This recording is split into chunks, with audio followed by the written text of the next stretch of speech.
in my studies, time, talent, treasure, and I add a fourth T, Yeah. which is trust.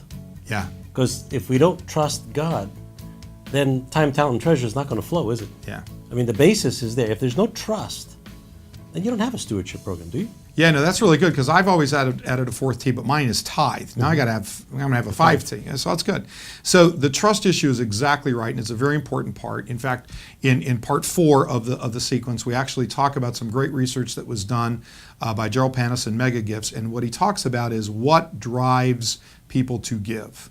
And my simple version of it, I always try to simplify complex topics, is people give money or other things to causes and people with integrity. Yeah. So it's causes with integrity and people with integrity. And if we don't have integrity to what we're doing, then we're not going to do it. We're not going to be able to achieve the result we want. So it is about having the integrity from the institutional perspective.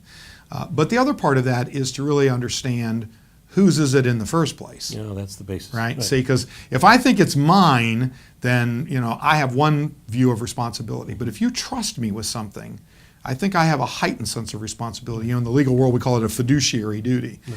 And we're really trying to train people to understand that all the gifts God has given them aren't theirs, and even though they may have worked hard on some things, there's God's gifts, and they are merely a temporary steward over those gifts, and they need to approach it with that same sense of responsibility and accountability, not to somebody else, but to God.